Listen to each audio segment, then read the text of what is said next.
sana to Art and Culture Monday. This is the show that comes to you every Monday morning from 7 a.m. all the way to 10 a.m. We are here to give you vibes the weekend, you know, to just pull Saturday and Sunday into this new week, and we are happy to do so. We are happy to give you right energy, the right vibe, the right oomph that you need to really kickstart your week, and I'm here exactly to do that. So karibuni sana to Art and Culture Monday. Of course, you're with me, Karen, and today is no exception because we are more than ready. We are prepared to give you an exciting 3 hours. Okay, 40 minutes of those 3 hours have already gone by, but 2 hours 20 minutes of your Monday morning to just make sure that they are lit, they are amazing, that they are keeping you in the right mood to start your week. So of course, kama kawaida, today is the 20th of May. The year is of course 2024. This is the third Monday of the month of May. Yes, this is the third Monday, which means that May is running by pretty quickly. I told you this year, like last year, has some place to go because it's moving on a bit too fast. So you have to keep the fast pace if you're going to accomplish anything that we talked about at the beginning of this year. All right, so today is the third Monday, which also makes the 21st Monday of the year 2024. That means that we have been in the year 2024 for about 21 weeks. That means that we only have 31 more weeks remaining in the year 2024 for us to wrap it up, okay? So we are fast approaching the first half of the year, the end of the first half of the year. So get down to business. Whatever it is that you thought you'd accomplish in the year 2024, you're almost half the time is. So I'm here to make sure that I've started your week in style, a fantastic time, and that this week, whatever goals have been set, have been accomplished by you. Alright? Kama kawaida, today we have an amazing show lined up for you. We're of course going to start with our traffic updates to understand how our roads are doing this morning. Of course, there are a lot of new development because a lot of new potholes have developed. So if you can be extra careful, that one we already know. So we're going already to put that aside as an FYI. The roads have new emerged potholes from the rainy season, so please be careful. From there, we are going to take a news updates, of course, to understand exactly what is happening in the country, and then after that we are going to be seated down with our guest of the day, and she is an artist and more. That's what that is as much as I want to tell you that right this minute, because I want you to stick around. She is an artist and more. She does activism. She is a singer, songwriter. She is multi-talented. I need you to sit down here. I need you to keep me company until it is time to have her on set. We are going to be having a lot of conversations with her, and I need you to be part and parcel, and you're going to be enjoying it because, like we always say, this is Monday morning. We really just want to hear some good music, some good vibes as we get into the week, and we're going to be bringing that your way. And then after that, of course, we will wrap up kama kawaida with our art calendar, letting you know exactly where you're gonna be, how much the tickets are going to be going for, and for what exactly you are going to be paying for. All right, so we are going to also be getting into right about now. Ladies and gentlemen, let's get the show on the road.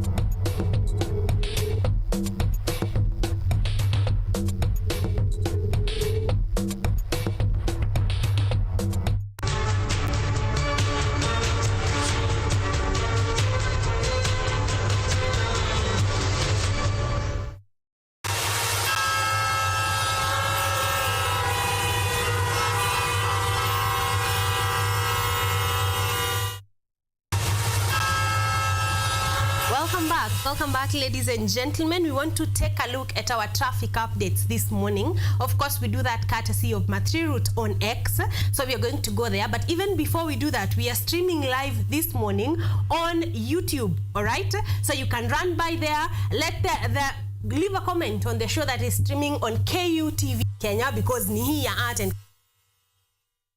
You can tell me how your Monday morning is, or you can let me know how traffic is doing on your side. Whether you're headed into the CBD, away from the CBD, you're not even within Nairobi really, you can still let me know how traffic is doing on your side. But right about now, already on the updates given, courtesy of Mathri Route on X, let's take a look at how our roads are doing. And Thika Road is not doing great this morning. There's a bit of traffic around Resambu, Muthaiga, and as you head into the CBD. So there are a lot of traffic beats along Thika Road, a lot of areas that have a snail up this morning. So if you can be able to avoid, or hoping that you already got there early, that is the only way to beat Thika Road traffic this morning. Waiyaki Way is not doing any better. Someone is saying we are at a standstill. So if you are along Waiyaki Way, that means Westlands areas, and you're headed into the CBD, you may also be taking a minute along the Waiyaki Way. Kangundo Road, however, this morning is doing great.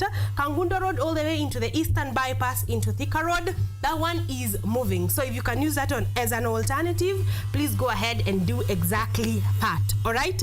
Mombasa Road again is not doing great, and this has been greatly contributed by the new potholes, especially because of the water coming from the expressway from the rain, like we had discussed earlier. So if you're along Mombasa Road, you may also be taking a minute, and be careful. Otherwise, you can leave your car's bumper or your car's parts along the road. So if you're along Mombasa Road especially, please drive slow and careful to make sure that you get to where you are going. Let's see, Kiambu Road this morning is also not doing great, as is slow as you head to the Ndegwa. If you're along Kiambu Road and you're headed into the Ndegwa area, the area is on a standstill, so there's a bit of traffic. If you can avoid it, please go ahead and do exactly that.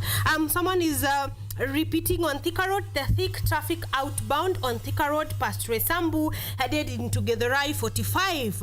At this hour, there is a bit of traffic along Thika Road, so if you can be able to avoid it, please go ahead and do exactly that. I think that is all that I have, courtesy of Mathri Route on X. But like I said, I'm going to be here all the way until 10 a.m. So if you can send me your feedback, if you're on the road especially, let me know. Be your brothers, sisters, keepers, that those that have not left the house can be able to know which route to use, or even to just stay in the house for a little bit until the traffic has cleared up. But as of right now, that is all we have, courtesy of Mathri Route on X.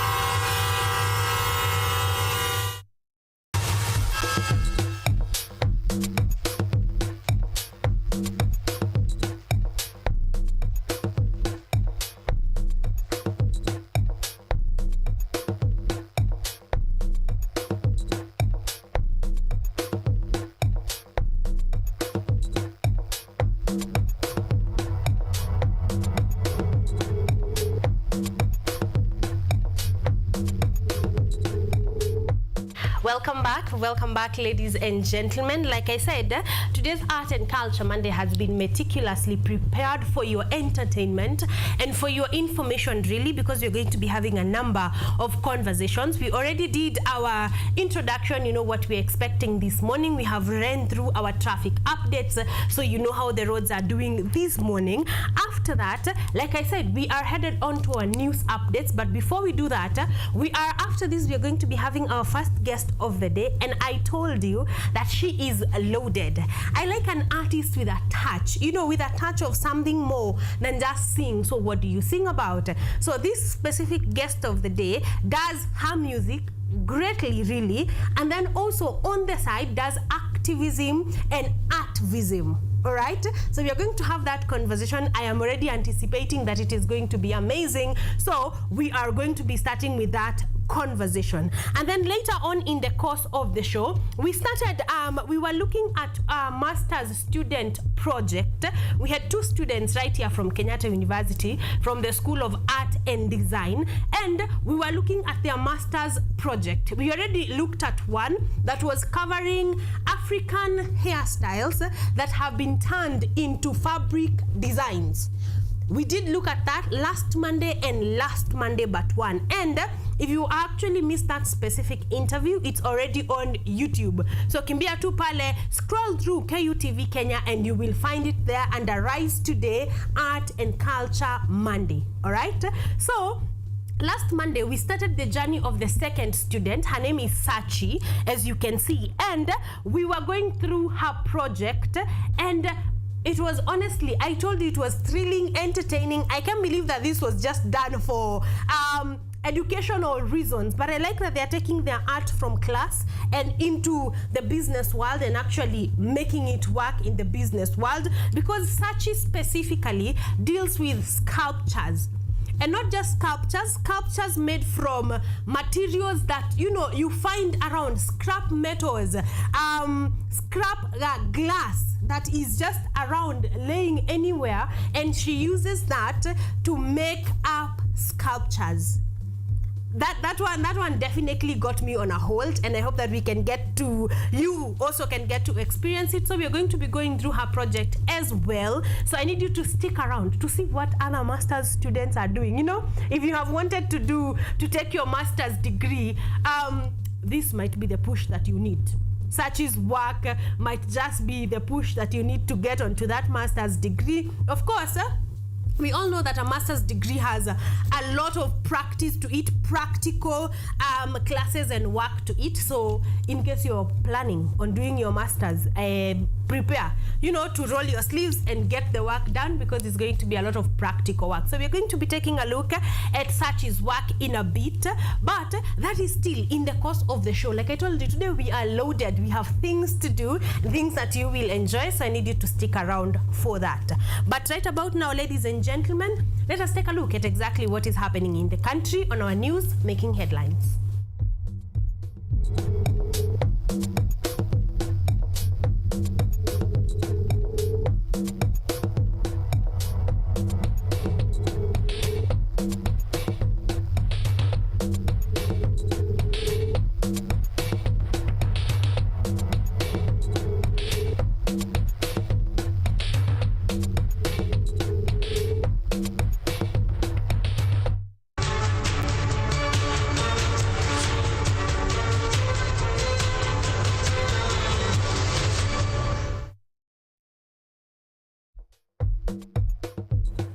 So we want to take a look, ladies and gentlemen, at the news that are making headlines this morning. And we usually do this really because we need you to keep in touch. I need your comments, because these are things that are affecting you. If you're a Kenyan, really, and you're in this country, you definitely have something to say, courtesy of the news making headlines. So even as we go through them, I'd like to hear your opinion. I'd like to hear what you think about the different news pieces that we are bringing your way. All right?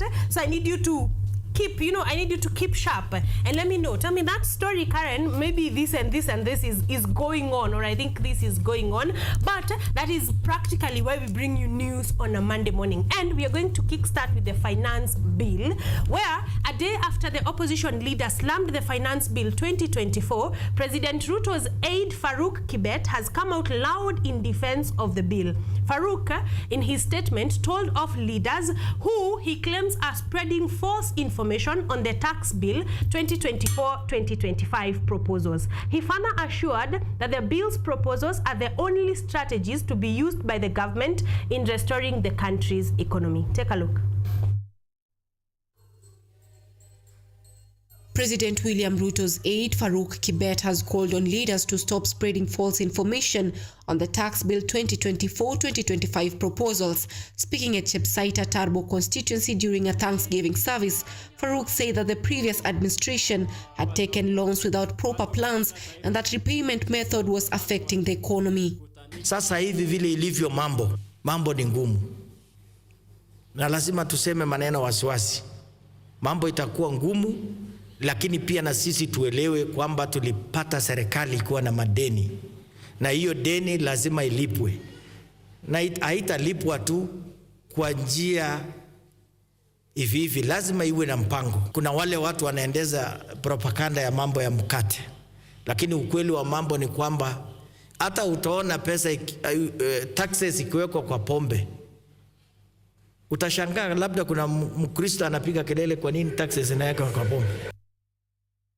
The Treasury unveiled the Finance Bill 2024, proposing extensive tax reforms to boost revenue collection. Among the significant changes are a tax on digital marketplaces, new withholding taxes on items supplied to public agencies, and a 2.5 motor vehicle tax. The digital economy, financial services, tourism, telecommunication, and estate planning are just a few of the industries that the reforms will impact.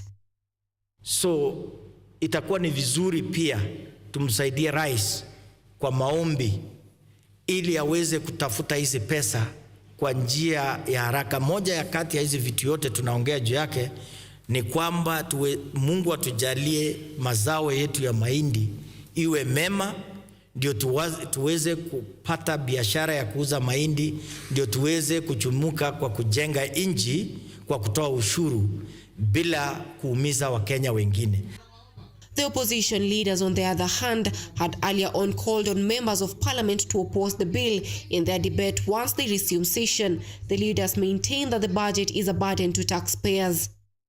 All these taxes that Ruto is trying to increase, me as a Lagos member of parliament, I'm going to oppose them. I know many members of parliament are compromised. This comes amidst the public participation exercise that is ongoing in the country, aimed at incorporating the perspectives of the citizens into the national budget and highlighting areas requiring urgent financial attention to foster regional development and enhance living standards. Anyango Sylvia, KUTV. Moving on, Kenya is targeting to benefit trillions of shillings worth of investment from President William Ruto's state visit to the United States this week. The visit, which marks the first state visit by a Kenyan head of state in 2 decades and the first by an African head of state since 2008, is intended to focus on trade negotiations and exhibitions. James Baraka has the details. Kenyan exports to the US has experienced a 35% growth over the past decade, with the government seeking to further increase this during the upcoming visit by President William Ruto.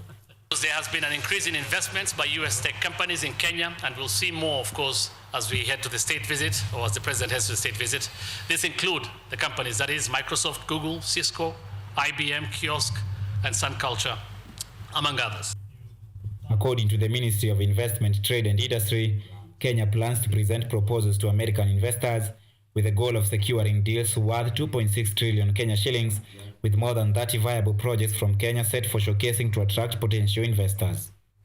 Back home, however, widespread discontent about planned tax increases, rising living expenses, and criticism over the government mishandling of the recent floods that claimed over 260 lives has overshadowed Ruto's state visit to the US. While issuing a press briefing ahead of this visit earlier today, the State House spokesperson Hussein Mohammed highlighted the key events that are expected to take place in the course of this visit. The visit builds on existing partnership to highlight the following key thematic areas. 1, shared values including democratic governance. This includes people-to-people ties, health partnerships, as I said, and promotion of the creative economy. There will be several meetings towards that effect. 2, security cooperation for peace, security, and sustainable development. 3, trade and investment for shared prosperity, and there will be announcements to that effect as well. And digital technology cooperation, which of course delivers innovation, progress, and inclusion. Additionally, the Principal Secretary in the Ministry of Foreign and Diaspora Affairs, Abraham Koril, highlighted that diaspora's contribution to Kenya's economy will form part of the engagement. The focus will be heavy in the area of diaspora. We are very committed as government to expand diaspora remittance and diaspora's contribution to our economy. Enhancing diaspora's voice is critical to our engagement going forward, and the President will also spend time with our diaspora. The state visit is set to end on Friday, 24th May, with strategic engagement focusing on trade, investment, and digital cooperation, where President Ruto will make the case for Kenya as a prime destination for US investments. James Baraka, KUTV. Moving on to matters politics and development, Deputy President Rigathi Gachagua has asked leaders to stop political sideshows, tone down political temperatures, and focus on serving the public. The Deputy President also called on those focused on the 2027 campaigns to give elected leaders room to serve their term and work without interference and distraction. Take a look. Following a week of silence across the nation, Deputy President Rigathi Gachagua has made his first public appearance since his remarkable absence from a number of state engagements. His whereabouts had come under scrutiny, particularly after he had skipped 11 state activities in the previous week. Hii mambo maneno mingi imeongewa hapa ya siasa. I'll say nothing. The reason being, Rigathi Gachagua, Deputy President, is a man of few words. And if you have followed my politics in the last 10 months, I talk less and do more. Speaking on Sunday after Holy Mass at Sacred Heart and Arasha Catholic Church, Kieni constituency, Nyeri County, Deputy President Rigathi Gachagua has distanced himself with rumors of his fallout with his boss, stating that they are still in good terms. Let us respect those who are elected and give them a chance to work. The public will have an opportunity to interrogate your work and make a decision whether to renew your contract or terminate it. Rigathi did not shy away on his agenda of eradicating the use and sale of illicit brews, stating that the government has made a significant impact in saving the youth from abuse of drugs and substances. Mambo ya pombe. Hiyo vita hatuwezi wachana naye. Najua hii watu wenye kuuza hii pombe ya kuua watu walikuwa wanasema ati watu wanafanyanga tu namna hiyo, wiki mbili wanawacha. Hivi tataendelea mwaka huu 2024, 2025, 2026, 2027, mkituongezea barua itaendelea mpaka 28. We must deal with this problem conclusively. Leaders who accompanied the DP called on the opposition side to give President Ruto and his deputy time to stabilize the economy rather than organizing meetings to criticize the current government. Limuru kulikuwa na wale unaita funny couple, wanaketi hawa wanafanya mambo. Wewe ni deputy president ya Kenya. Nataka niwaambie viongozi ya hapa, huyu si mzee ametaa. Huyu si kiongozi ya Mount Kenya, huyu ni kiongozi wa taifa letu la Kenya. This a national leader akisaidiana na rais. Mimi nataka niwaambie huko penye natoka mambo iko sawa sawa. Mambo iko ngangari.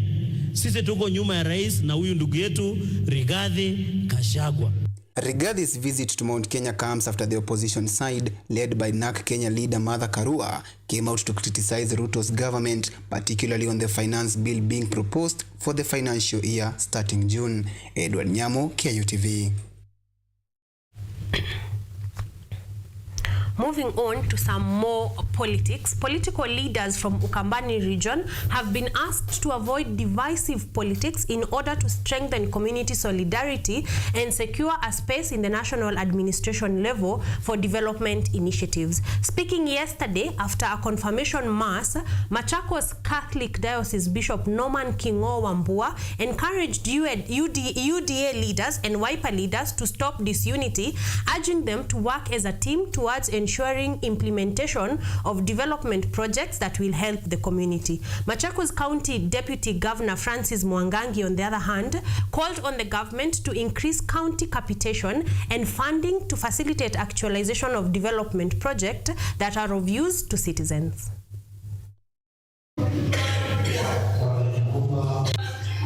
Na wakati wa siasa umeisha, huu ni wakati wa kuhudumia wananchi. Na ni maombi yetu na kuwaomba na hata nyinyi watu wa kawaida kuambia wanasiasa waende watuhudumie. Nilisikia nikizungumza juu ya ajira kwa vijana wetu, waanze kuangalia ni vipi tutafanya ili uchumi wetu uinuke, watoto wetu wajukuu waweze kupata kazi na nchi yetu iendelee. Maeneo yetu hasa hapa Ukambani, umoja wetu ndio nguvu yetu. Wanasiasa kutusiana kwa umma, kuongea vibaya, hiyo haifai. Lakini nasema ya kwamba hii ikiwa ndio mwanzo wa taifa letu la Kenya, the first founding capital of this country, I think uongozi ule ulioko hapa unahitaji uendelee na ile speed ambaye mheshimiwa hapa alikuwa ameenda nayo. Moving on, 4 suspected donkey thieves have been arrested while 4 others escaped at Kaminji village, Mwea, Kirinyaga County. The suspected thieves were caught slaughtering donkeys while naked, with angry villagers burning their vehicle to the ground. According to the area assistant chief Zakaria Mushiri, 30 donkeys have already been slaughtered on their arrival and packed ready for transportation to the market in Nairobi. Listen in. Is it business or witchcraft? Kaminji villagers could not bear the fact of 7 men slaughtering donkeys at odd hours while naked. The villagers have suspected the men of stealing lost livestock in the area and slaughtering them.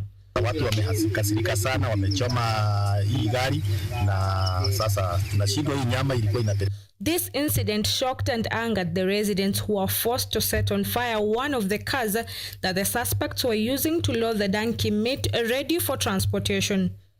According to Kirara Sub-Location Assistant Chief Zakaria Mushiri, the villagers managed to arrest 3 suspects as another 4 suspects managed to escape. He also added that 30 donkeys had already been slaughtered and some meat loaded on the suspects' 2 vehicles. Punda 30 tayari wamechinjwa na tumekamata magari 2, moja ni Probox na hiyo ingine ni Mitsubishi aina ya Pajero. Zote zilikuwa zimebeba nyama ambazo kwa saa hii polisi pia wamekuja na tunangoja sasa waendelee na utafiti yao tukisaka hao wengine ambao wamepotea watu 4. Tuko na wasuki watatu na gari aina ya Probox tayari imechomwa. Police had a very hard time to convince the residents who wanted to lynch the 4 suspects until the owner of the Pajero vehicle, who is also a suspect, told them that they sell the stolen donkey meat at Bama Market in Nairobi. Unapeleka nyama wapi? Ni huyu. Wewe unapeleka nyama wapi? Deno unapeleka alikuwa anatuma iko huko soko. Anapeleka. Wewe toa namba ya Deno haraka. Wapi? Soko huko. Wapi? Bama. The residents have decried a rise in cases of livestock theft in the recent past in the region. However, it is their hope that this will stop after today's action. 3 suspects have been taken to Kiamashiri police station where investigation continues. Salma Swaleh, KUTV. Moving on to matters agriculture, Murang'a residents now want the agricultural sector to be given top priority in the 2024-2025 financial year. The residents who aired their views at Kereaine Secondary School in Mathioya during a public participation forum led by members of the Parliamentary Committee on Budget said that they would like more funds to be channeled towards developing food production industries and securing food security, which serves as their main source of income. Mary Thuku, who is one of the residents, said she would want the government to prioritize tea and coffee among other agricultural products. Atusaidie mambo ya kahawa na majani, pesa haijatoka ya kahawa. Tunataka asukume hiyo pesa ndio ili tupate pesa ya kahawa. They have requested the budget committee to put money in agriculture. They have asked them to put money in avocado, in macadamia. They have asked them to put money in milk, in coffee and tea, because a majority of the residents of my constituency, 60% are tea farmers, 40% are coffee farmers, and 95% they are dairy farmers. That agriculture story, ladies and gentlemen, brings us to a comma of our news updates this morning, but not to worry, because more updated pieces are going to be coming your way at 6:30 for our Kiswahili news and of course 9 p.m. for our English news. So keep it KUTV Kenya and you will be informed on anything and everything matters news that is happening in the country.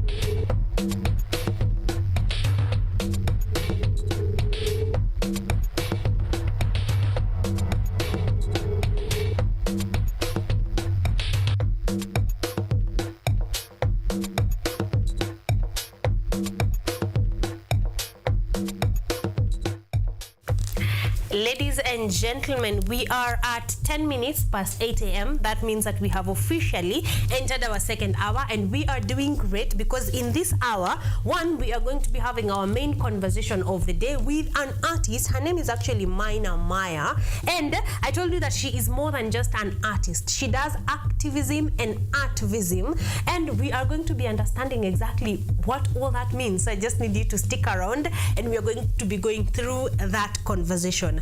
In the same hour, we are going to be having or running the interview with one of the master's students from right here at Kenyatta University School of Art and Design. Her name is Sachi, and her master's project was actually on matters sculpture using scrap metal and glass, and I'm going to be taking you through all that. So this hour is also full, so stick around. But right about now, we're going to take a short break. I'll see you on the other side of the break.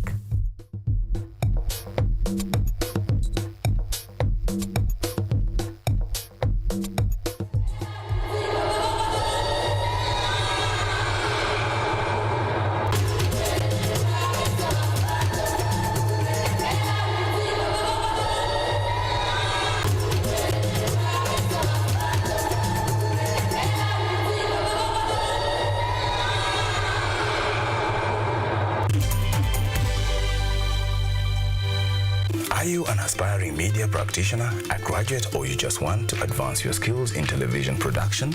Then welcome to Kenyatta University, where education meets innovation. KUTV, the premier university television station in Kenya, is now offering short courses in TV studio, field technical operations, and video editing. Through these courses, you will acquire hands-on skills on camera operations, media production, lighting techniques, audiovisual editing, and sound and visual control, and how to operate key equipment in modern TV control room. Enroll today at KUTV and discover your full potential in cutting-edge TV broadcasting. Graduates of these courses will receive professional certificates. For more information, visit our offices at KUTV Studios or call us on 020-870-4252 or 020-870-4255 or SMS us on 0739-110-544. KUTV, a new experience.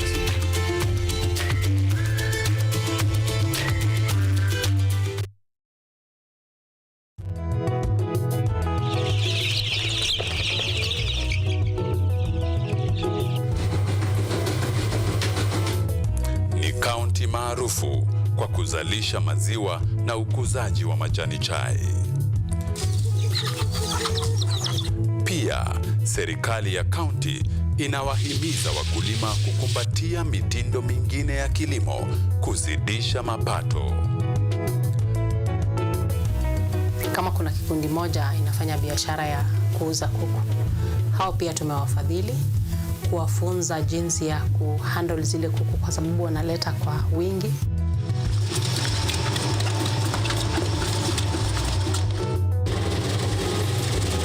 Haya yote tunakuletea katika Boresha Kilimo, toleo la kaunti ya Bomet. Kilimo ni nguzo kubwa kwa ujenzi wa taifa. Maelfu na maelfu ya wahamiaji wakiwa na watoto kutoka nchi za Amerika ya Kati wanaendelea kuwasili kwenye mpaka kati ya Marekani na Mexico. Folks, I'm going. Thank you very, very much. I appreciate it. Thank you. Ni habari kutoka pembe zote duniani.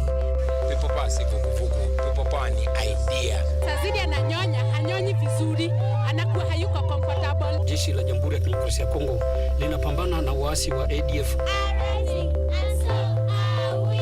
Kwa sasa wanatoa wito kwa mashirika, makampuni na vile vituo vya uchukuzi. Mambo mengi yatakwenda kama yalivyopangwa. Hapa ni kuna mmoja wa viongozi wa chama cha wavuvi katika eneo hili. Zaidi tunajaribu kuwapa chanjo ili ina boost ama inanyanyua kinga ya mwili, hiyo inaenda kupelekea kupambana na virusi. Ni duniani leo, Jumatatu mpaka Ijumaa, moja kwa moja kutoka VOA Swahili, Washington DC.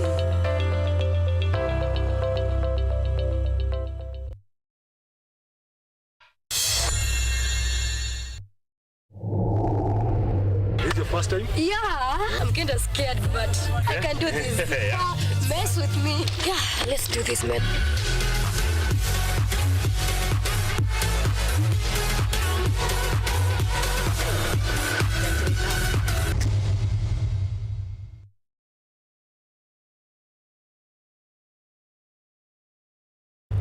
From the hospital corridors, we bring you experts to discuss issues affecting your health, from diet to mental health.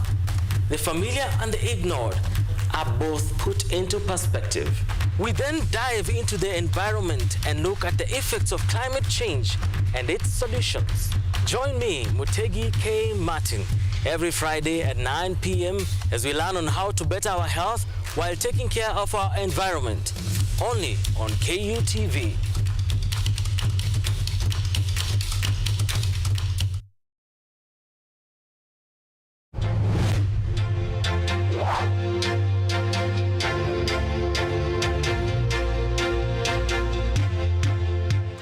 We are all seeing the impacts of climate change. In Kenya, for example, the floods, the frequency of the floods is becoming more and worse. The amount of people and livestock we're losing.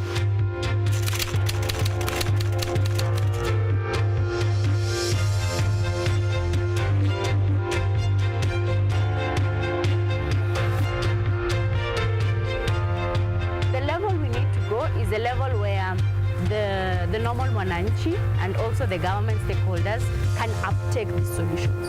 Those small acts multiplied by millions of us will help make a difference in the world at the end of the day. It's just a slight behavior change that we need, and you'll find that it serves us a bit more than you put in. And that's the goal. We want to live a better world than we found. Because at the rate we are going, it's dire. We will secure the planet for future generations.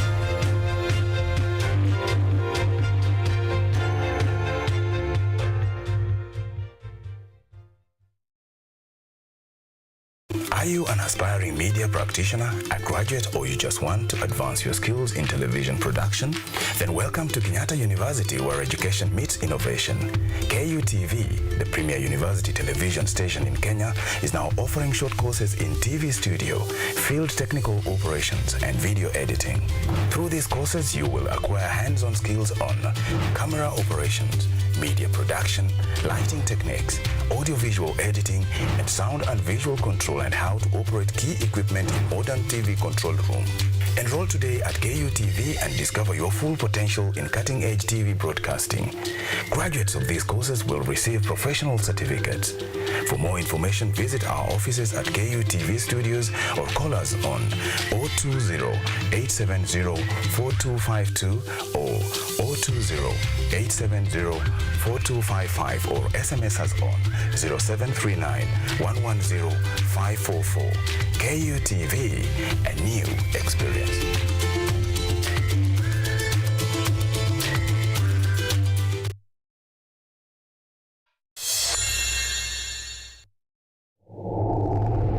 Is your first time? Yeah, I'm kind of scared, but I can do this. Yeah. Mess with me. Yeah, let's do this, man.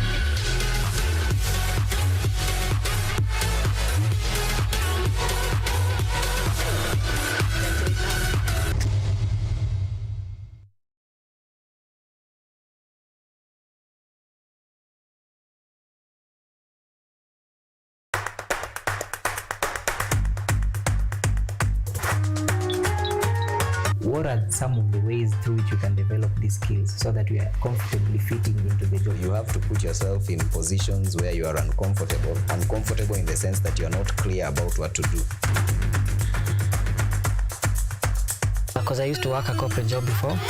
So when I left, I happened to visit someone's farm around this area. So this project is called Security Breach Detector and Readiness Familiarize. It is meant to be used to detect, detonate explosive. We'll tackle all the tough issues, discuss all the weird moments, and hopefully share a few laughs along the way.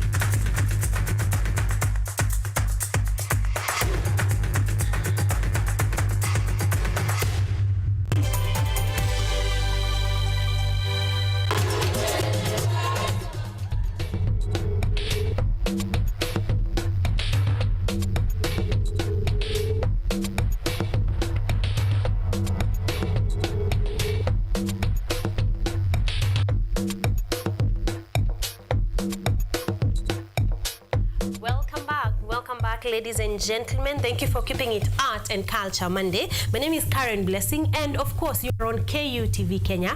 Just a reminder that in case you're just leaving the house, we are streaming live right now on YouTube. So kimbia pale YouTube if you want to tag us along, if you want to take us with you, that is where we are at this morning. So unaweza kimbia pale, drop your comment. Just let me know how your Monday morning is doing, how is traffic on your side, and very, very soon to participate in most of our conversations that we're going to be having right here on Art and Culture Monday. Right about now, we want to go to an interview that we did, a part 2 actually, of an interview that we did with a student from right here in Kenyatta University, a master's student pursuing her master's degree from the School of Art and Design. We are Art and Culture Monday, so of course we are involved, we are intrigued with anyone working on projects matters art. So her name is Sachi, and her specific project was actually making sculptures from scrap metal and glass to communicate messages that are usually found on lesos. You know those kangas? I think we went through that in primary school. Those lesos that wamama huwa wanajifunga. See, they have those two tags and wise words that they say. So she's translating that into art using scrap metals, into sculpture actually, specifically using scrap metal and glass. So that is exactly what she does. I want us to take a look at her project and her work. It is intriguing. That is why we thought to bring it to you. So right about now, enjoy.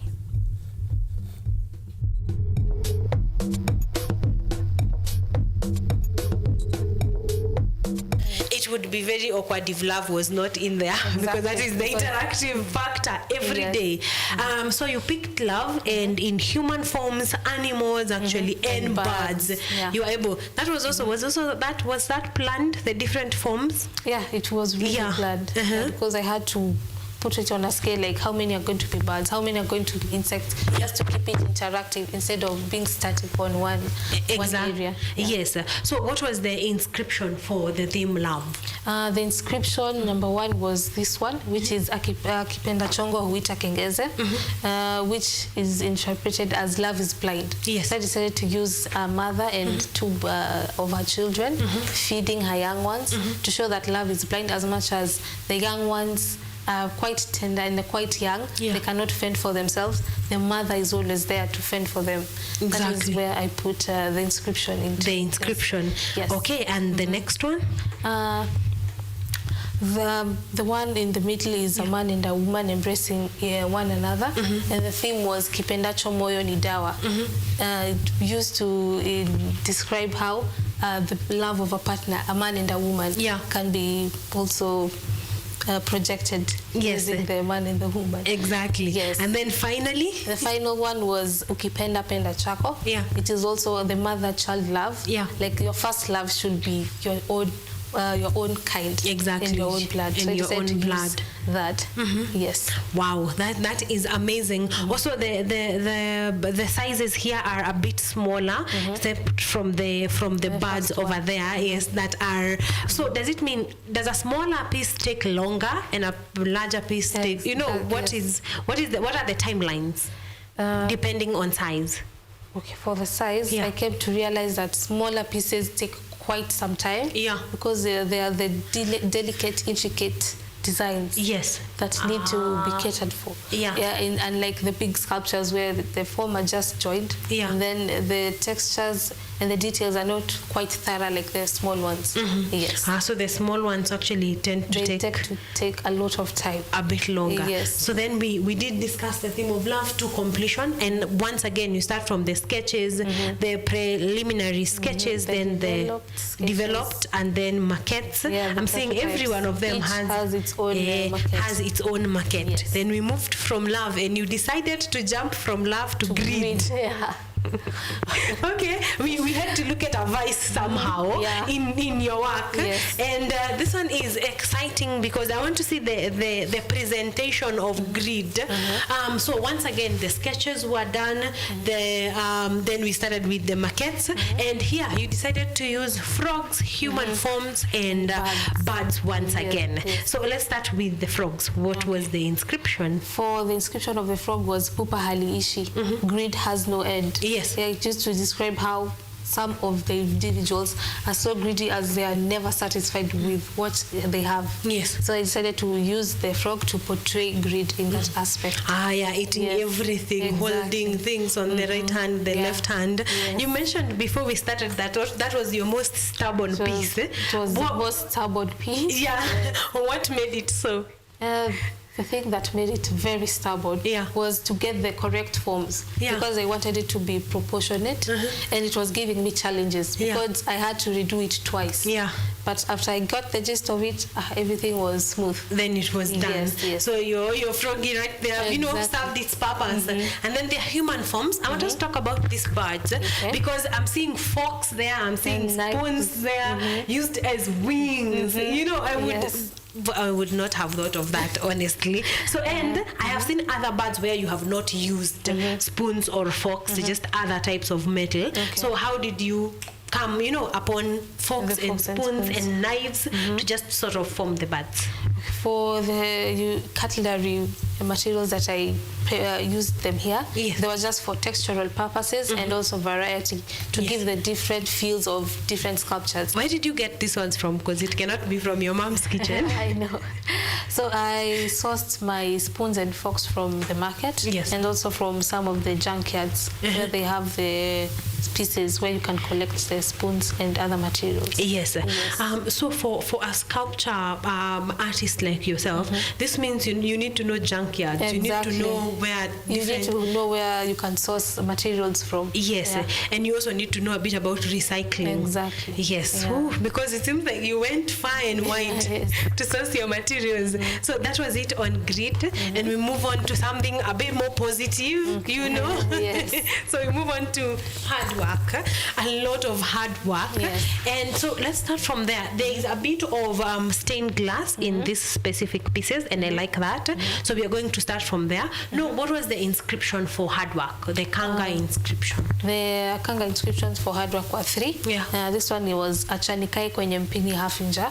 We decided to use the ant carrying food. Yes. And this one was atakai hachoki, where I decided to use a bee for the visual representation. Yes. And I used them kokoteni for chabure hakipatikani. Nothing is for free. Like we all know them Koko people. They really work hard to get to put food on their plate. Exactly. So that's why I decided to use the inscription. Yes. So all of these are screaming hard work.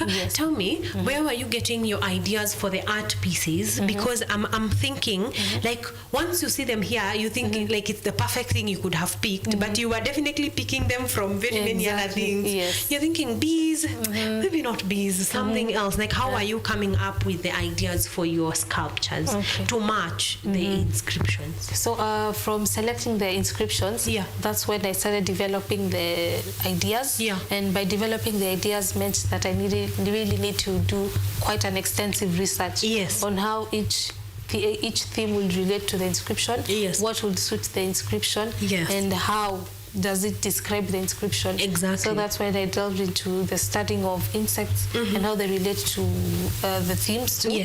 And also human forms and also the birds. And also how you can play with them metaphorically. Okay, that means you have been doing a lot of research. Exactly, and reading. Reading. And we appreciate it because it's bringing us amazing art pieces. Talk to me about the glass. Where did you source the stained glass?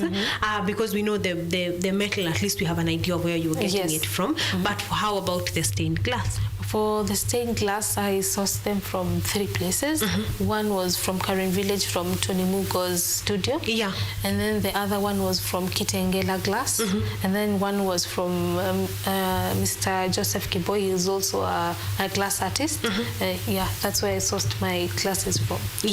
So also, just apart from making art, you had to, make your network so that you can meet with other artists, be able to access different materials. Also, there is one different material I've noticed on this one. We saw this at the beginning. What are they called? Perforated sheets. Perforated sheets. Because I only have seen them from your the very first materials that you are collecting to do your work. How did this work out, and how did the attachments go? In fact, I just found the material by coincidence. It was just in the studio at the workshop I used to work from. Yes. So I decided to play with them on how they can bring textural effect on the pieces, and it turned out quite well. Again, yes, and honestly, an A for this textural difference right here, because you could have used any other sheet or any other iron sheet or something, but this one's definitely bring out the texture of a bee, the wings of a bee. Wow, amazing. So again, inscriptions for kindness were? The inscriptions for kindness, this one, let me start with the praying mantis. Yes. And the inscription was Wema Hawozi. Goodness does not go bad. Yes. That's why I decided to use the praying mantis, giving out a fruit to anyone, just to show kindness. Yeah. And on the human forms, I decided to use our two cultural ethnic tribes, that is the Samburu and Turkana. Yes. Because these are the same.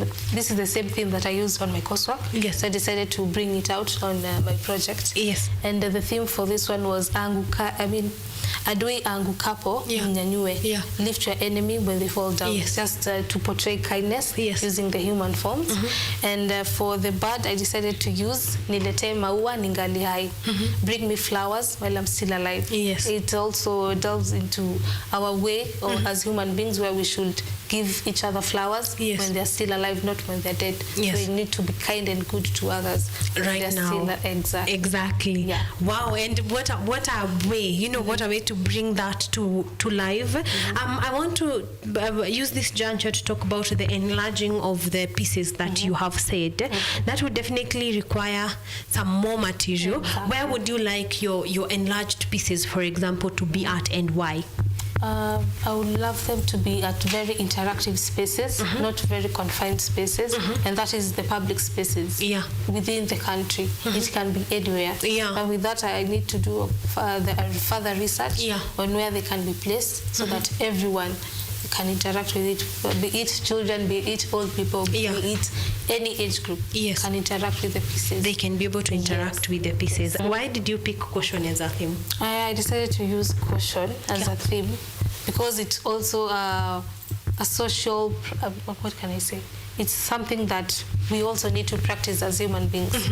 And caution being a theme, I decided to portray it in my pieces just to also enlighten the public or even a larger audience on why it's important for it to be incorporated in such works. Yes. Okay, so caution, what was the inscription? For my inscriptions were Jogoo wa shamba hawiki mjini.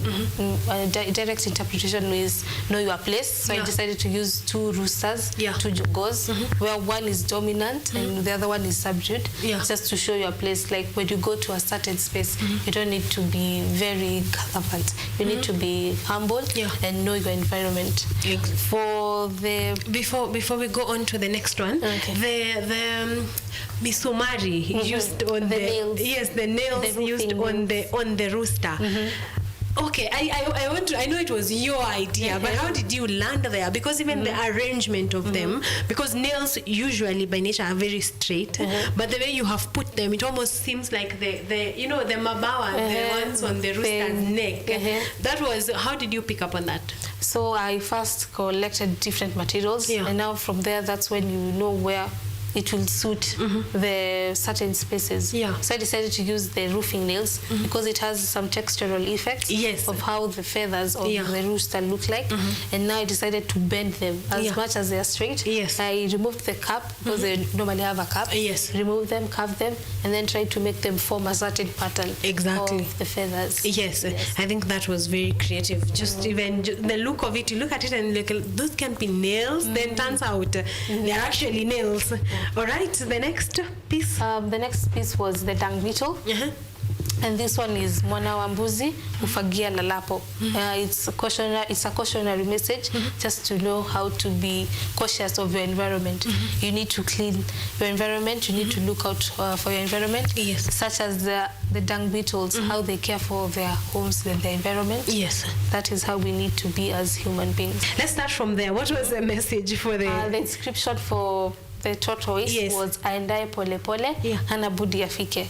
The direct translation is he who goes with his own pace, eventually will reach its destination. So that's why I decided to use the tortoise as the best visual representation of this. Exactly. And that was definitely perfect. It blended very well. I liked the stained glass. It looks amazing on the tortoise right there. So we moved from there, and then more patience. We went again back to the birds. You seem to have a love for types and species of birds. So we went back to birds. So this one was the pelican. Yes. And the inscription for this was Mvumilivu Hulambivu, where I decided to use the pelican catching fish. Yes. Just to show patience using the pelican. And for this one is insectivorous plant. And the inscription for this is Subira Huvutaheri, patience pays. Yes. Just as the insectivorous is always patient to catch its prey. Yes. Ah, okay. Then this a plant. Finally, we have been dealing with human forms. We have the plant. Yes. And also the animals and insects. So now we have gotten to a plant, which seems to talk to. Really, you can use anything in art. Anything from a plant to an insect to animals, human form. All of them can be able to be used to communicate an amazing message. And then hopefully you learned to be patient. I really needed to your end.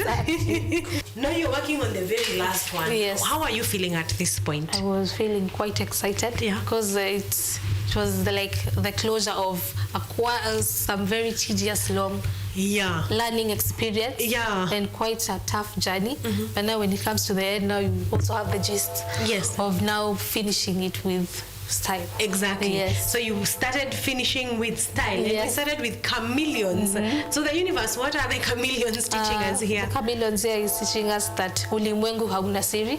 Nothing is hidden in the eyes of the earth. So I decided to use a chameleon and a binoculars. Yes. Because the chameleon, first it camouflages and it has bigger eyes that rotate and view. Exactly. So sort of see everything around them. Exactly. All right. So hakuna siri huku. Hakuna siri. Tujue tu. Let's get to the human form before we finish on this. Human forms. Yes. The inscription was this one was on betrayal. I decided to put that aspect in this piece of work because we are humans and we tend to suffer from betrayal. And maybe we eat our friends, we eat our family. Yes. So I decided to use this as a visual representation of betrayal. And also the universe. Exactly. And also you would not talk about the universe without humans, really. So, like I'm telling you, your thought process, you picked out the best of the best to visually represent the themes. And that one is commendable, honestly. And then you go to our last and final guy. The octopus. The octopus. Yes. This one was on Dunia ni Mwendo wa Ngisi. Just as the octopus moves in very different directions. Yes. It is very unpredictable on how it moves. Exactly. Just as the world, it's very unpredictable. Yes. Today is like this, tomorrow it's a different I know. thing. Yes. And nothing could talk better about the universe than that. Leo uko juu, kesho uko below the ground. Another day on the right, left. So I like that. So Dunia ni Mwendo wa Ngisi. Yes. I think that one is my favorite one. I think that one is the one I have picked the most from here. I like that. Also, just finally as we conclude, I like this. These are the chains by scaling. I think we all have seen one or two of these, and this is very representative of the tentacles. Exactly. So again, texture. Exactly. Like you said. So we are not just having, not just smooth, because the octopus is definitely not smooth. So the chains, the texture that they brought really brought the picture to life. And then also imesimama kwa hiyo miguu, by the way. The octopus moves in very weird directions. And you did visualize it really, really well. What was the feeling at the very end? This is the last one. Done. We've moved from the maquette to the final piece. How are you feeling at that point? I was quite excited because I saw where I came from and now where I've concluded. And the process was just magnificent. Because bringing out such inscription into visual representations was quite a highlight of my project work. Yes. How are you feeling now that it's all done and put together? Is this the same Sachi that, began the project? Because right now I'm envisioning bigger things. Yeah, I also want to start doing very enlarged pieces in the art space and also on the public spaces where I can create very huge pieces that also not only are they aesthetic but they also evoke conversations within our society that is on social issues, gender, identity, culture, all that blended together. Yes, and we are definitely looking forward to your work. I hope the next 2 years, I pray that they will be all about that. We do wish you the very best, that they will be that and more. You know, because you have dreamt it, that it will be that and more. I want you to talk to a student of fine art who specifically wants to proceed with sculpture. What are some of the things that you have learned that you think if you had known at the beginning, they would have really come in handy right here on this camera? Okay. Yes. My advice for upcoming sculpture students is, number one, you need to be very patient, because this is an area where you need to really focus on what you want to bring out, and you also need to study your materials quite well, because sculpture is really wide when it comes to materials. So you really need to work on and do thorough research on the kind of material you really want to work on. And also, not only should you create sculptures just for aesthetic purposes, also create works that evoke conversations and bring out different dialogues within our society. Yeah, that's all I have to say. Oh, thank you. Thank you so much, Sachi. I would like you to, give anyone their flowers who really carried you through this project. I want to thank my parents first. Yes. They've been quite supportive emotionally, financially. Yes. My siblings, they are the highlight of my works. Yeah. They really carried me through this project. Number three is my supervisors. Yeah. And also my colleagues in the master studio, and everyone who helped me in terms of the workshop, and also how other people, like, how can I say, the public, how they really interacted with my pieces while I was working on them. I really want to thank you all. Yes. Yes, you have done an amazing job and brought perfect pieces together, communicating a lot of different messages that evoke conversation. I mean, we have been at it for a good number of minutes. Thank you so much. Guys, so much. Yes, you're most welcome. That has been Sachi from the School of Fine Art and Design. And honestly, her work is amazing. I cannot wait. The best thing you can do is wait on her exhibitions. Come and watch. By the way, social media handles. Do you post your pieces? Yes, I do. Yes, please share with us your social media handles. My Instagram handle is Sachi Grant. Yeah. And on Twitter, I am at Atieno Sachi. Unfortunately, I'm not on Facebook, so I'm only on Instagram and Twitter. Yes, but Instagram, please go interact with her pieces. How much do your pieces go for? What is the range? The range for my pieces are from 10,000 to, let me say, onwards. It can go up to 1 to hopefully in millions, please. Yes. So please go to her Instagram page, interact with her pieces, leave her a like, follow through her work. If you are interested, purchase a piece. If you want to discuss upon a piece that you think she can create for you, go ahead. Her DM is exactly for that work. So go on and just enjoy. This is art at its finest. I've had a blast, and I hope that you too has had an amazing time and learned a thing or two.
Welcome back, ladies and gentlemen. We are at 46 minutes past 8 a.m. and we are doing amazing. That was a student from right here, a master's degree student from right here at Kenyatta University. Her name is Sachi, and what we were going through was her master's degree project, where she was actually making sculptures out of scrap metals and glass, and actually not just random sculptures. She was getting her inspiration from the inscription on kangas or lassos.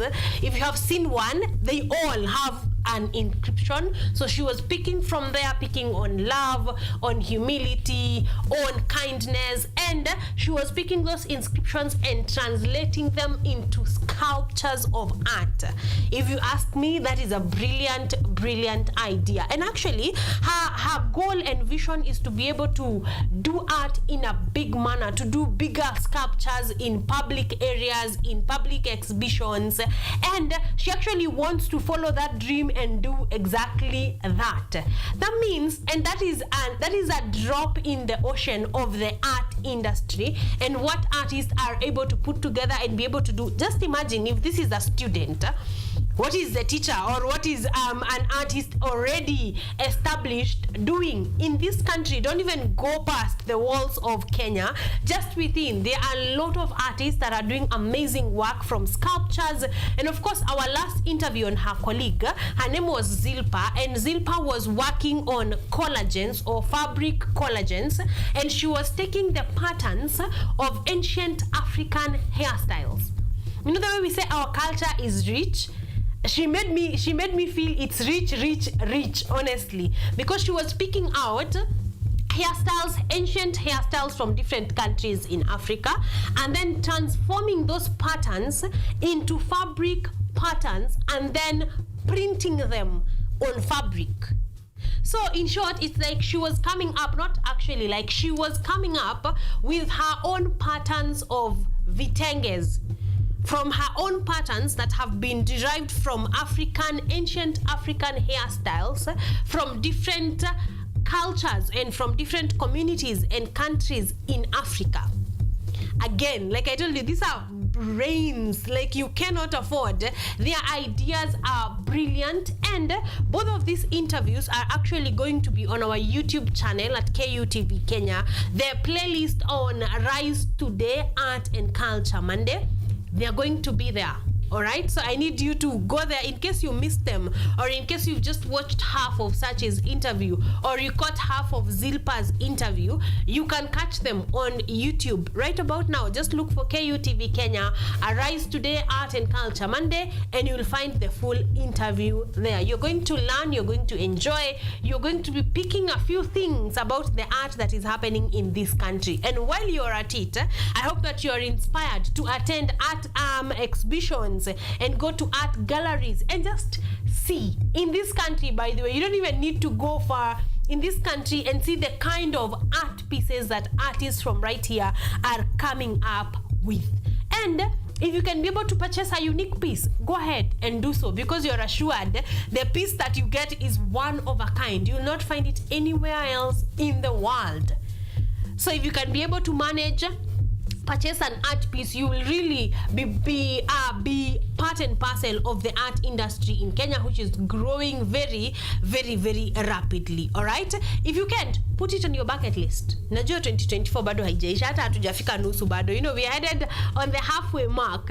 But if you can put art into your bucket list, whether it is going for an art exhibition or going for an art gallery or purchasing an art piece, whichever it is, put it on your list and make sure that you're getting down to it and you're actually enjoying the beautiful creativity of the artists in this country.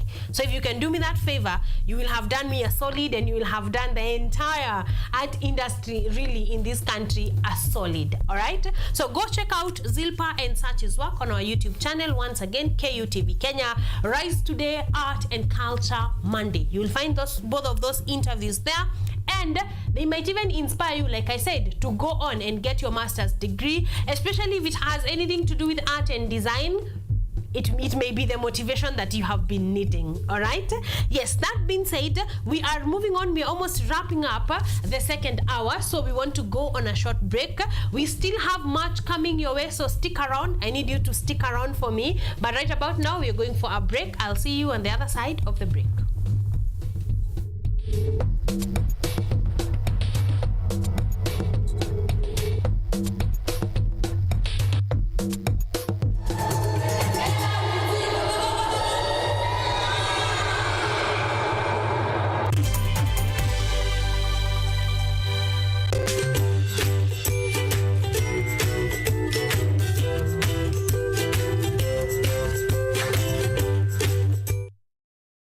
Are you an aspiring media practitioner, a graduate, or you just want to advance your skills in television production? Then welcome to Kenyatta University, where education meets innovation. KUTV, the premier university television station in Kenya, is now offering short courses in TV studio, field technical operations, and video editing. Through these courses, you will acquire hands-on skills on camera operations, media production, lighting techniques, audiovisual editing, and sound and visual control, and how to operate key equipment in modern TV control room.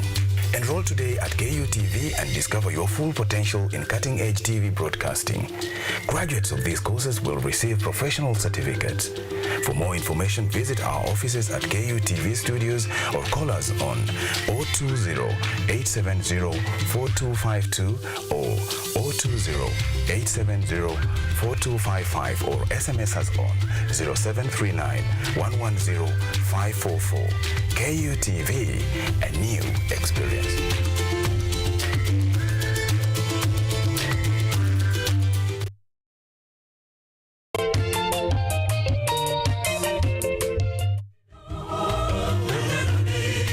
Shaka mtazamaji popote ulipo.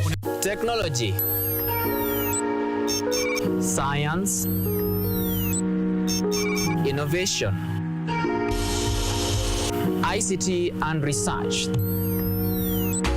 These are the ingredients upon which the solutions to the 21st century problems are founded. In a world that is rapidly changing, it's all hands on deck to ensure a balance in all fields of life.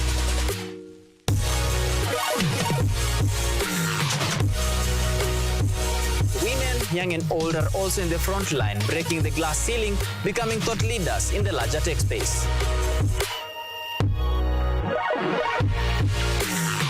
Not forgetting other societies marginalized. And when the tech Avengers come together, we inch closer to a much safer, efficient, and sustainable world. What we view as a norm in today's advanced world was just an idea, and for nostalgic reasons, we trace back to the iconic days to bring you the retro tech. On Tech Innovation Show, we encapsulate all the pillars of the fourth industrial revolution, decoded in a language, all for one for all. Every Monday at 8:30 as we push the mantra, keep learning something new each and every day. Only on KUTV, a new experience.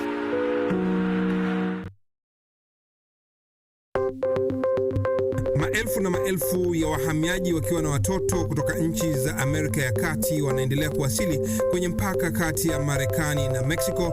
Folks, I'm going. Thank you very, very much. I appreciate it. Thank you. Ni habari kutoka pembe zote duniani. Pepo pasi vuguvugu, pepo pani idea. Tazidi ananyonya, hanyonyi vizuri, anakuwa hayuko comfortable. Jeshi la Jamhuri ya Kidemokrasia ya Kongo linapambana na waasi wa ADF. Kwa sasa wanatoa wito kwa mashirika, makampuni na vile vituo vya uchukuzi. Mambo mengi yatakwenda kama yalivyopangwa. Hapa ni kuna mmoja wa viongozi wa chama cha wavuvi katika eneo hili. Zaidi tunajaribu kuwapa chanjo ili ina boost ama inanyanyua kinga ya mwili, ndio inaenda kupelekea kupambana na virusi. Ni dunia ni leo, Jumatatu mpaka Ijumaa, moja kwa moja kutoka VOA Swahili, Washington DC.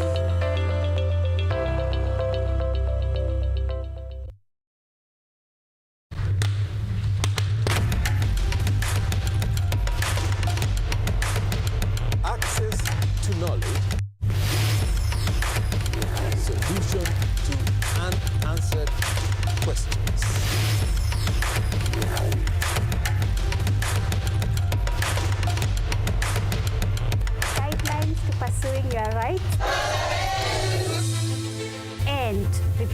possessing your property, intellectual or material. This and more only on Law Matters.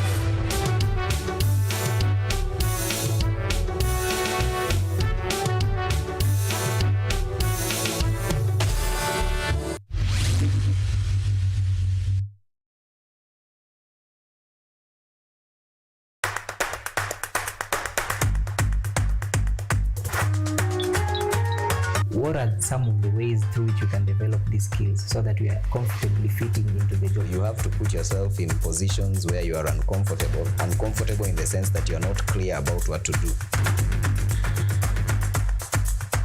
Because I used to work a corporate job before. So when I left, I happened to visit someone's farm around this area. So this project is called Security Breach Detect and Can Familiarize. It is meant to be used to detect, detonate explosives. We'll tackle all the tough issues, discuss all the weird moments, and hopefully share a few laughs along the way.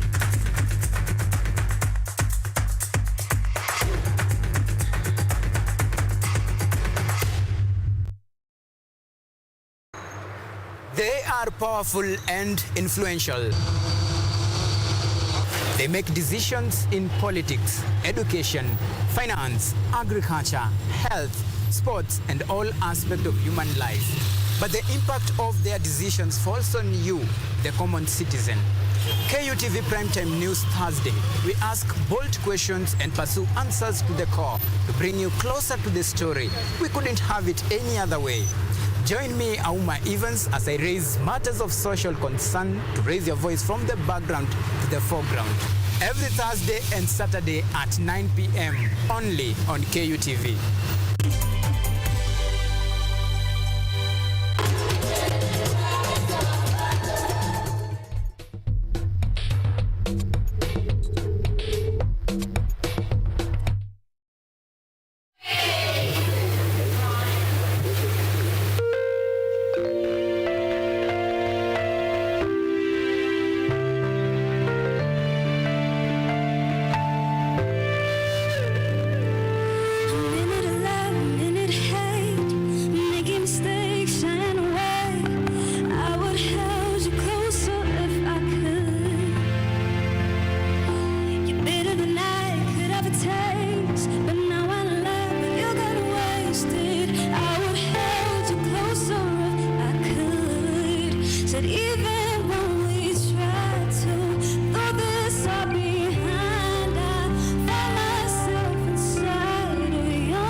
Show them.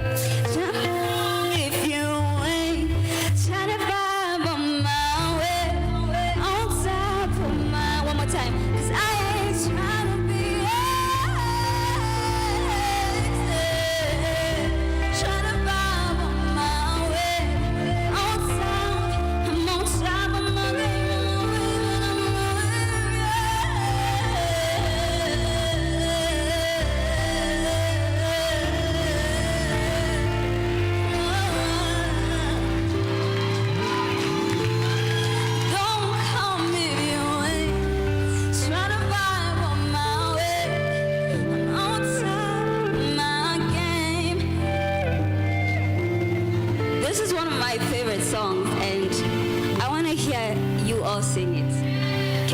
together.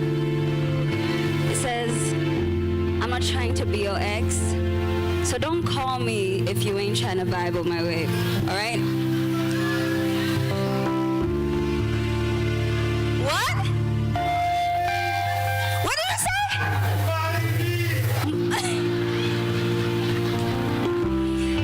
Can you come and ask? Just come and ask. Here we go. Here we go. I promise this is not scripted.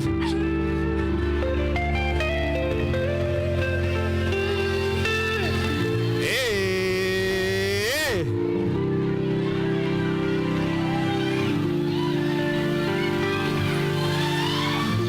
Nikita, ever since I heard your first song, I fell in love with you. Will you marry me? What do you think, guys? There we go.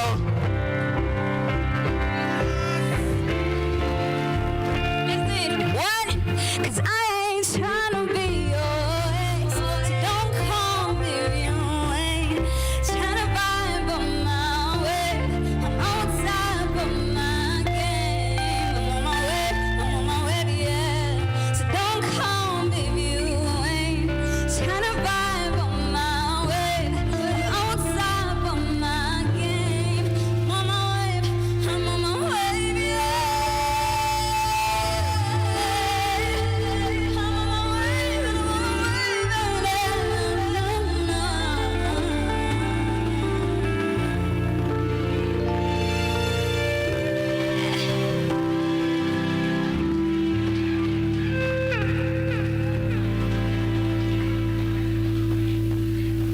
That was so much fun. So I've come to the end of my set, and I just wanted to sing one last song for you guys. It's a song that actually isn't out yet, and I'm working on it with probably one of your favorite artists. And yeah, the song is called Feelings, and I hope you like it.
Feelings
Welcome back, ladies and gentlemen. We are at 9 minutes past 9 a.m. and that was a performance by Nikita at the Showmax relaunch that happened a couple of weeks ago.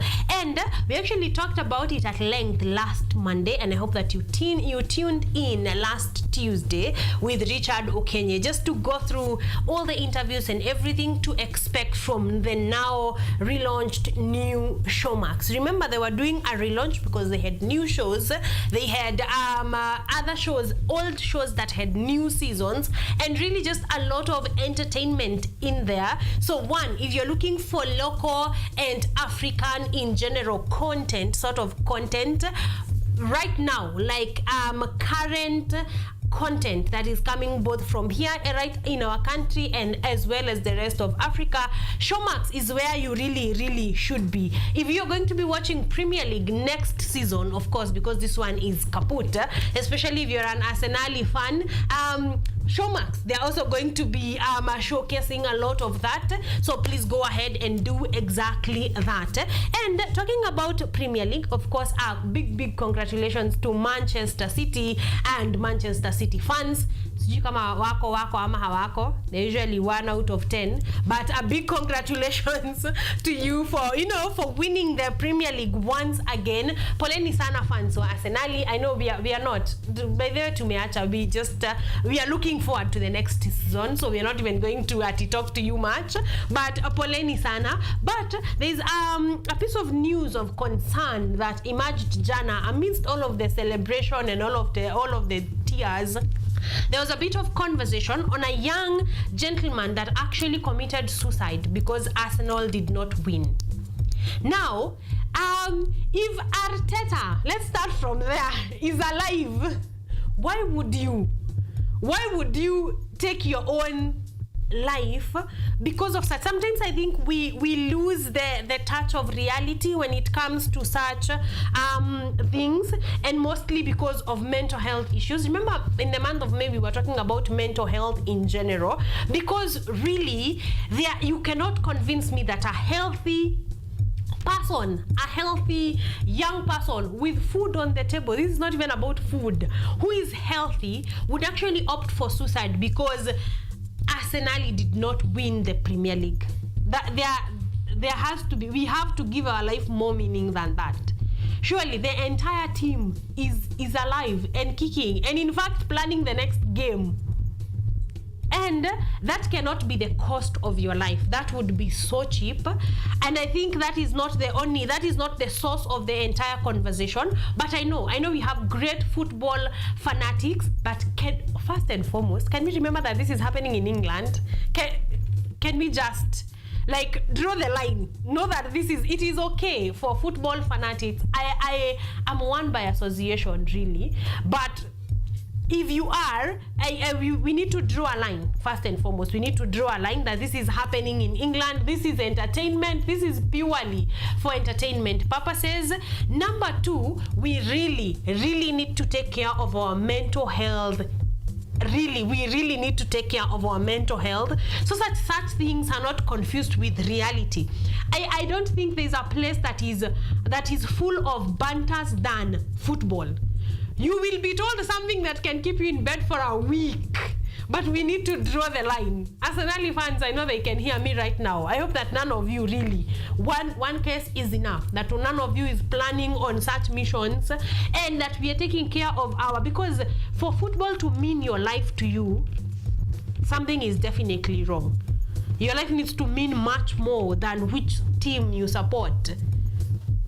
And I hope that we are not going to hear any of this. And this actually happens. If you have taken a look at the Premier Leagues and who wins and who loses, we have a few cases sprinkled, yes, but there nonetheless, of people that are actually taking this a bit too seriously. People stabbing each other at clubs where you're watching these games, other people committing suicide. I just want to say honestly, it's not worth it. It's never that serious.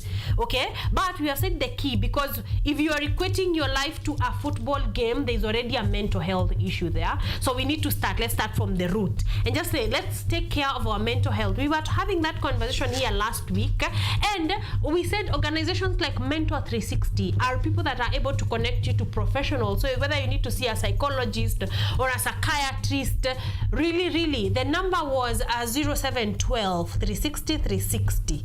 Yes, if you can be able to contact that number, if you feel like your mental state is not as straight or as not clouded as you would like it to be, call that number, Mentor 360, or just Google. Then their number is the first thing that appears on your screen, and they can get you in touch with psychologists, psychiatrists at very affordable prices. They said the prices run from 500 to 4,000 bob.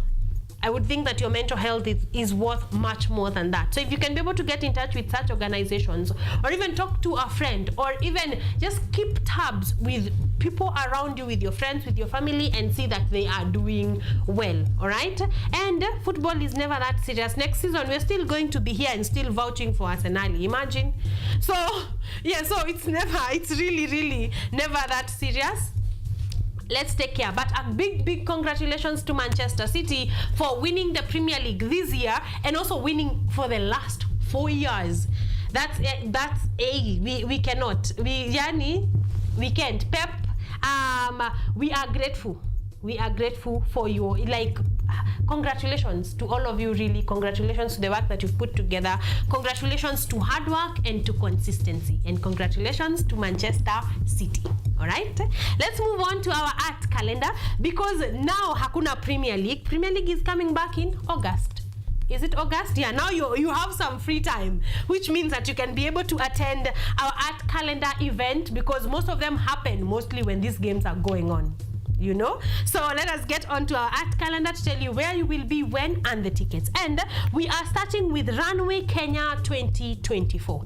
We are going to be starting with Runway Kenya 2024. This is a ready-to-wear fashion showcase, all right? Ready-to-wear fashion showcase right here in the country, and that is going to be happening in the course of this month. That is going to be happening on the 23rd of May. This is going to be happening on the 23rd of May. That is Saturday, this Saturday actually, 23rd to the 25th of May. That is the 23rd to the 25th of May at the Sarit Expo Center. All right? Sarit Expo Center, Nairobi. And the good news is that the entry is actually free of charge.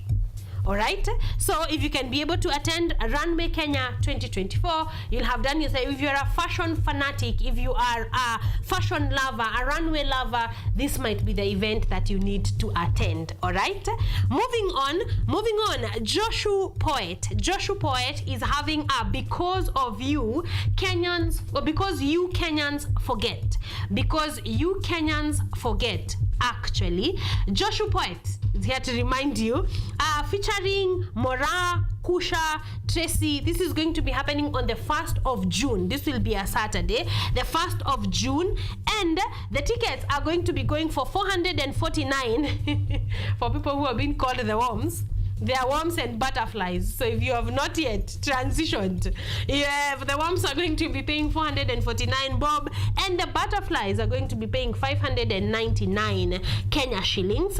There is a pay bill number right there for your purchase. The venue is Creative's Garage, and gets open at 5:30 p.m. All right. So the 1st of June, majioni hivi, for your 450 bob and 599 bob. You can go enjoy the show by Joshua Poet called Because You Kenyans Forget. And if I'm not wrong, this has to do to remind us of the political scene and the leadership of this country. And I think we need a reminder, because we Kenyans definitely forget. So please attend that at the Creatives Garage, the 1st of June, starting from 5:30 p.m. All right.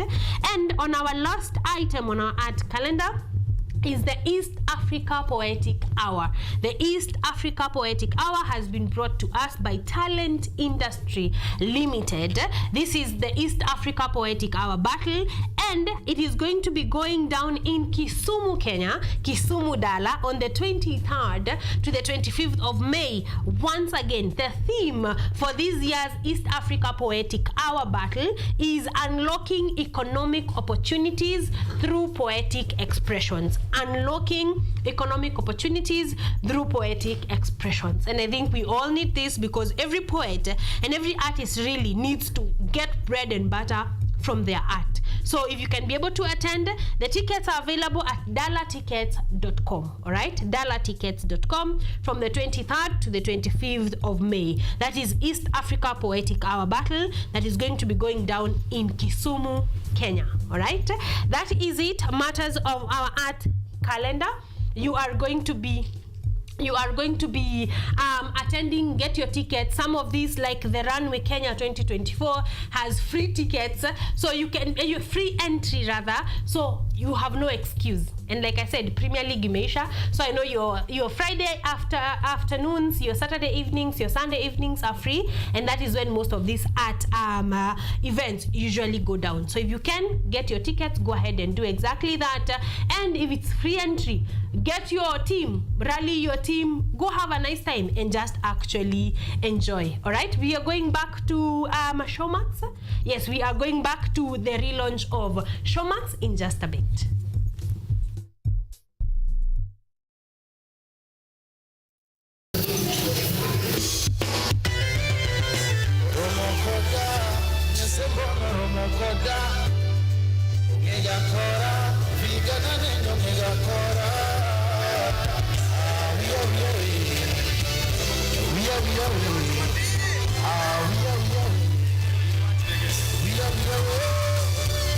Mbiu ya mugambo ikilia kuna jambo utogola kurugi banjo hadi ya sembo ni ya sikula na jamaa jomane nena mihuni amara wakatero kajirani sani woni ngane baba nani ni maduwe apaki Sulemano chika iyo tokendo ayego simbona niyo ngagari tokite onyako mami mwana ahero sana silualu mama na yabata maboya kakoyo chama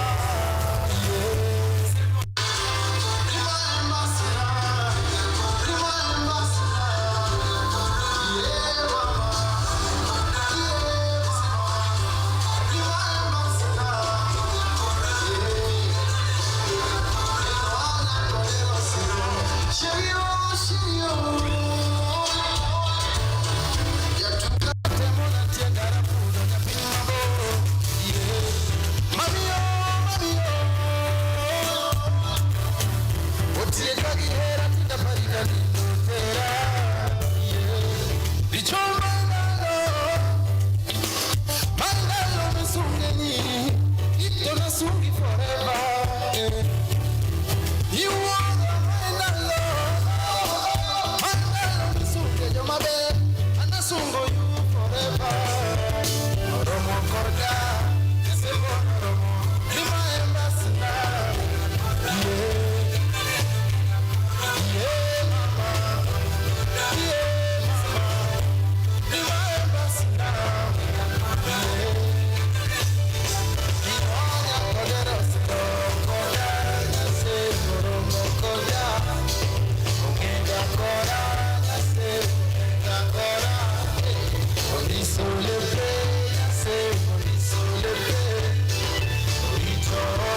Asante sana.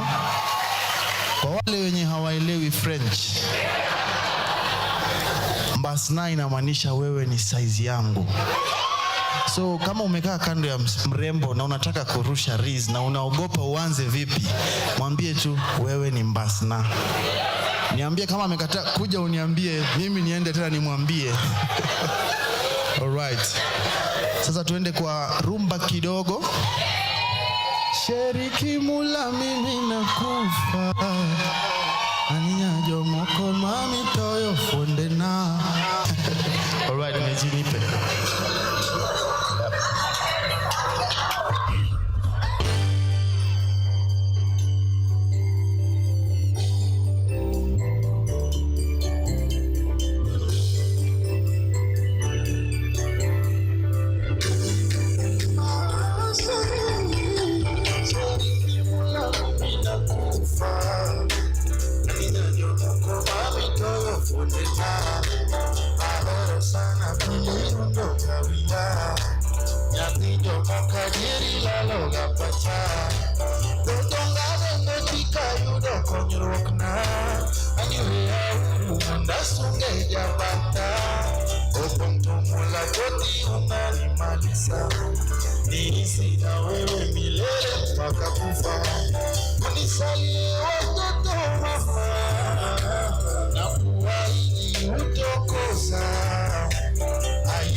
Muziki bila jasho.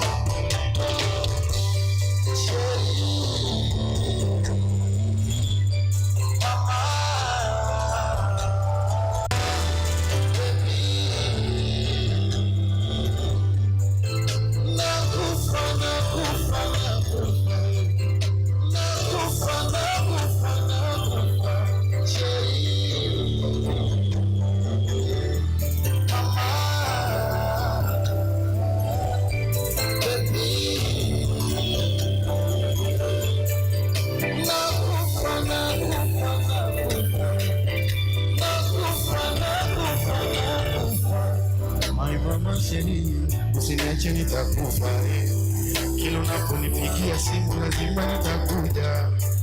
Ukisema nikuje jioni nitanunua chupa, mama lolo tupendane mpaka kufa. Oh sheri, mapenzi ya leo naogopa,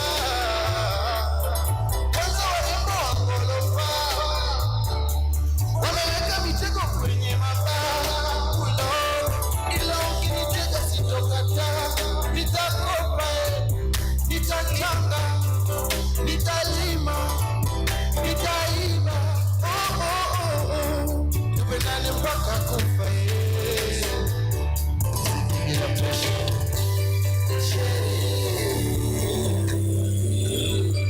Mama,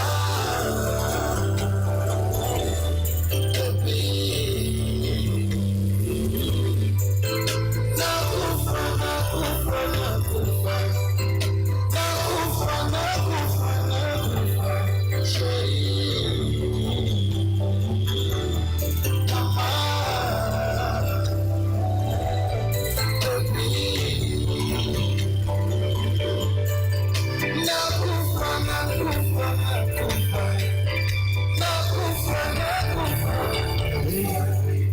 Nishaachana na mafamu za shule, hata na fulana mbaya nilifuta, na nakuashua usiku silali, naona sura yako mrembo, daily natamani wako ningekuwa visible, nateswa na rada kinani kikuona na huyu jamaa. Kweli mama unanifaa waniwa. How do I live without you baby? Nenya ubo wanje nipeleke kwa mama nimweleze na baba that I need you in my life. Naona wivu when I see you holding hands kama mwezi usiku, baby you're the one. Baby you're the one.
Are you an aspiring media practitioner, a graduate, or you just want to advance your skills in television production?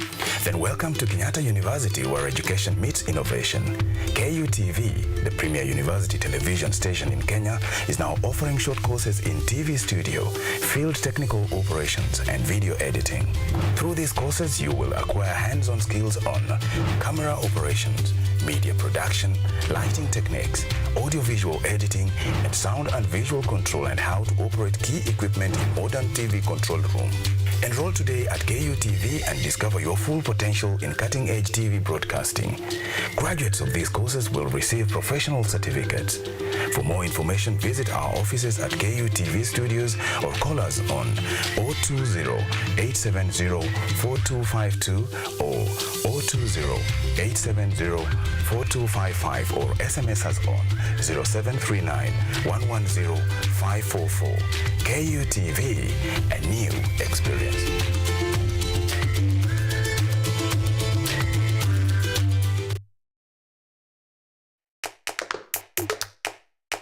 Baada ya kutafuta kazi, tunaweza kuanzisha miradi yetu ambayo ingetusaidia kubadilisha maisha ya wazazi wetu. Kwa vijana wenzangu, wengi hawana kazi, lakini ikiwa sisi wenyewe tutajiamini, tunaweza kujiajiri wenyewe. Afrika kwa kweli tuna mahitaji ambayo ukiyasuluhisha unaweza kuathiri watu kwenye bara hili bila uoga.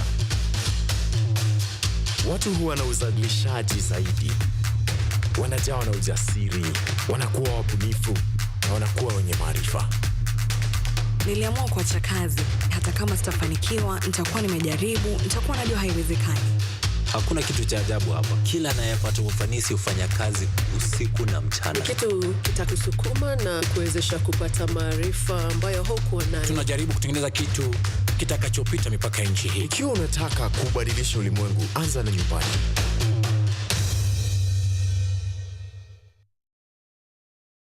Technology, science, innovation, ICT and research. These are the ingredients upon which the solutions to the 21st century problems are founded. In a world that is rapidly changing, it's all hands on deck to ensure a balance in all fields of life.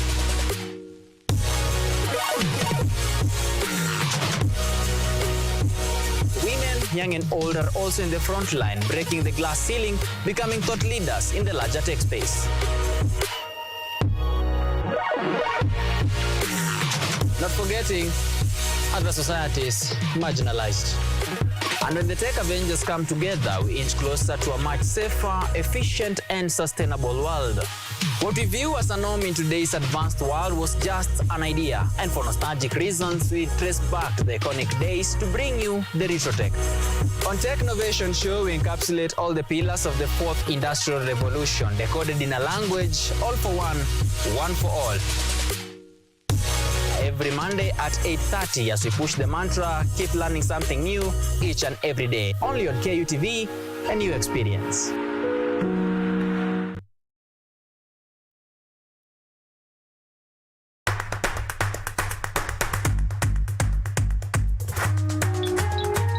What are some of the ways through which you can develop these skills so that you are comfortably fitting into the job? You have to put yourself in positions where you are uncomfortable. Uncomfortable in the sense that you are not clear about what to do.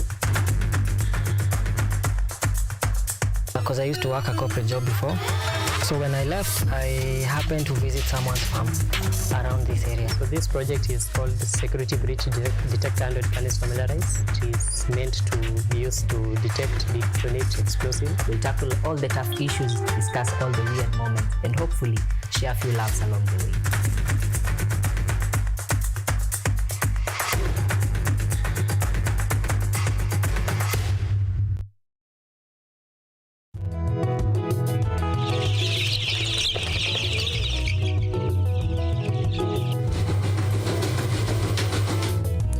Kaunti maarufu kwa kuzalisha maziwa na ukuzaji wa majani chai. Pia serikali ya kaunti inawahimiza wakulima kukumbatia mitindo mingine ya kilimo kuzidisha mapato. Kama kuna kikundi moja inafanya biashara ya kuuza kuku, hao pia tumewafadhili kuwafunza jinsi ya kuhandle zile kuku kwa sababu wanaleta kwa wingi.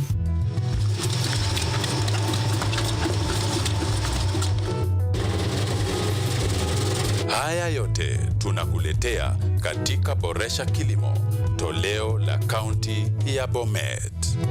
Kilimo ni nguzo kubwa kwa ujenzi wa taifa.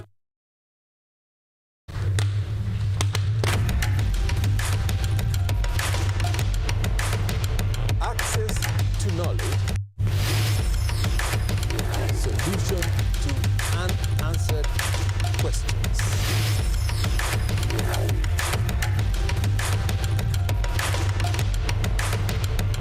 Guidelines to pursuing your rights and repossessing your property, intellectual or material. This and more only on Law Matters.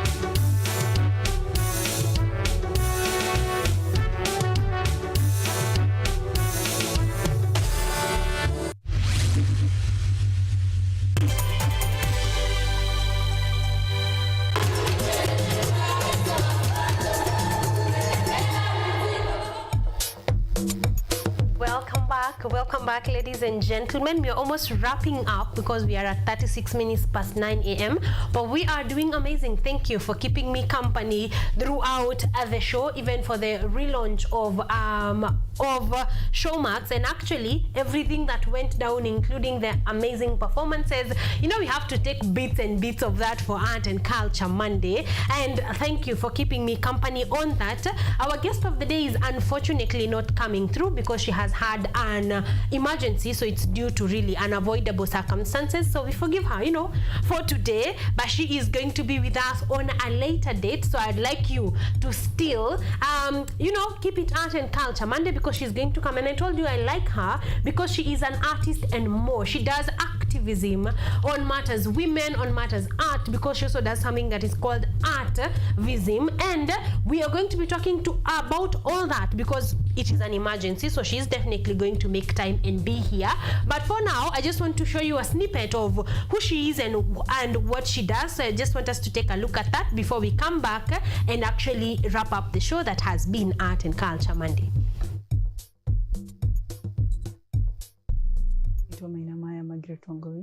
Nimetoka Dandora. I'm a performing and recording hip hop artist. I'm a composer, a writer, I'm a stage manager na bado designer. Jani yangu yote ya music nimekuwa nikifanya ina poetry form. Ni venye sikuwa najua na do poetry. So mimi sasa kitu ya kwanza workshop ilinifungua macho na ikafanya nikajua whatever I was doing was part of poetry. For now nitaenda niandike a lot of poems and nilikuwa napuza pia kusoma poems. I think I will read a lot of books zenye ziko poetic and I think I will fuse my rap and spoken word with poetry.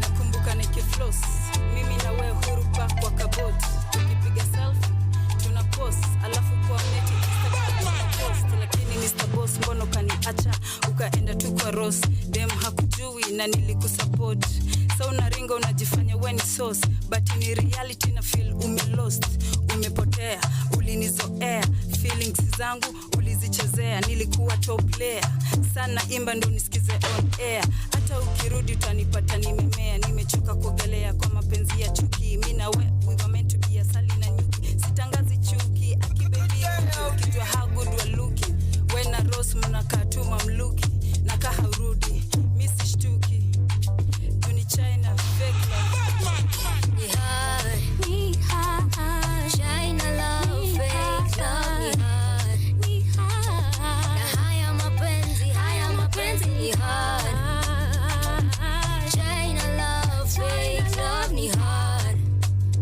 oh ni hard, ni love, ni luck, ni curse, till dead sijai understand, come back, mbona siku trust, ili come so slowly, ika go so fast, love, situation ni tricky, sina guts ya kufesi mziki, niliona drama nika witness vitimbi, lo, karibu nini cheese, love, iko na expiring date, haina mapro, don't get deceived na la vida visa soap, come back to reality, nina allergy ya fake G's, real G's, sitambui photocopy ya the wannabes, kuna kitu hard mistake hapa kwa heart, nikithink about you, mina get relaxed, fake China, ni hard, China love, fake love, ni hard, na haya mapenzi ni hard, China love, fake love, ni hard.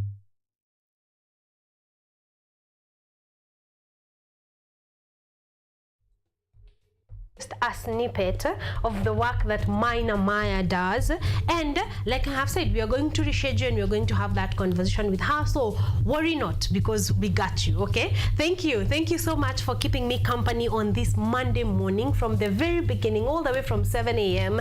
we started with some amazing music, then we came back and we talked about, we went through our traffic updates, our news updates, we went into our master's students whose interviews are on YouTube, by the way, for their master's project. So in case you want to see a project on art or art and design, or even see if you want to pursue a master's degree or just want to interact with art from this country, you can go on and look for Masachi and Zilpa's interview on our YouTube channel at KUTV Kenya, and you can get to enjoy that. Thank you so much for keeping me company, for all of your feedback, for your warmth, for being part and parcel of Art and Culture Monday. This one is truly special. I will see you guys next Monday for yet another amazing show, and actually that one is going to be pretty fun because Richard Okenya is going to be here with me, right?